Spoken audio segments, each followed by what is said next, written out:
नमस्कार दोस्तों, 5 राज्यों में विधानसभा के चुनाव होने वाले हैं, लेकिन आगामी विधानसभा चुनाव से पहले ही भारतीय जनता पार्टी को लगातार एक के बाद एक झटके लगते जा रहे हैं। अब भारतीय जनता पार्टी को एक नहीं, दो नहीं बल्कि 3 राज्यों में तगड़ा झटका लगा है। ये झटका कोई और नहीं बल्कि उनके ही नेताओं ने दिया है। अब अपने ही नेताओं द्वारा दिए गए झटके से भारतीय जनता पार्टी की मुश्किलें बढ़ती जा रही हैं। जी हाँ, लगातार भारतीय जनता पार्टी के बड़े और छोटे नेता पार्टी छोड़कर कहीं कांग्रेस में शामिल हो रहे हैं तो कहीं अन्य दलों का दामन थाम रहे हैं। इसी कड़ी में भारतीय जनता पार्टी के दिग्गज नेता सहित कई नेताओं ने कांग्रेस का दामन थाम लिया है। जी हाँ, भारतीय जनता पार्टी को ये झटका महाराष्ट्र में लगा है। महाराष्ट्र में भारतीय जनता पार्टी के दिग्गज नेता एवं पार्षद रविंद्र भोयर सहित उनके समर्थकों ने कांग्रेस का दामन थाम लिया है। बता दें, भाजपा नेता के साथ साथ रविंद्र भोयर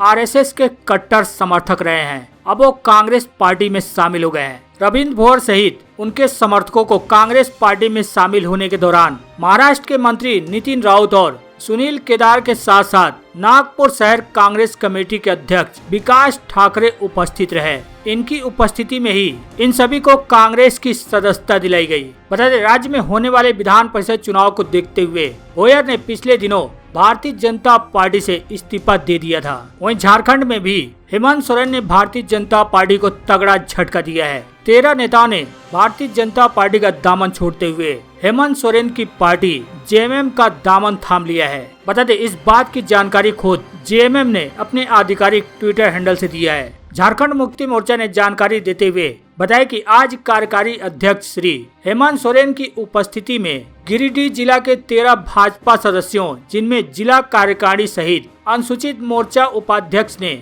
झामुमो की सदस्यता ग्रहण की है और लोगों ने कहा कि हमें श्री सोरेन की नीतियों पर भरोसा है, विकास कार्य में सरकार अव्वल है। इतना ही नहीं, बंगाल में भी भारतीय जनता पार्टी को भाजपा के नेता ने जबरदस्त झटका दिया। भाजपा के पूर्व विधायक रहे प्रवीर घोषाल बागी हो चुके हैं। उन्होंने टीएमसी के मुख्य पत्र जागो बांग्ला में लेख लिखकर भारतीय जनता पार्टी की कमियों को गिनाया है। जी हाँ, विधानसभा चुनाव के पहले टीएमसी छोड़कर बीजेपी में शामिल होने वाले पूर्व विधायक प्रवीर घोषाल बागी हो चुके हैं। उन्होंने बुधवार को टीएमसी के मुख्य पत्र जागो बांग्ला में लेख लिखकर पार्टी छोड़ने का संकेत दिया। इसके साथ ही तृणमूल के पूर्व विधायक ने बीजेपी को अर्थ केंद्रित पार्टी करार देते हुए बताया कि क्यों वह भारतीय जनता पार्टी में नहीं रह सकते हैं। प्रवीर घोषाल का दावा है कि भारतीय जनता पार्टी नेता तथागत राय ने भी यही बात कही थी। उन्होंने जागो बांग्ला में लेख लिखते हुए कहा कि मुझे भारतीय जनता पार्टी का उम्मीदवार बनाए जाने का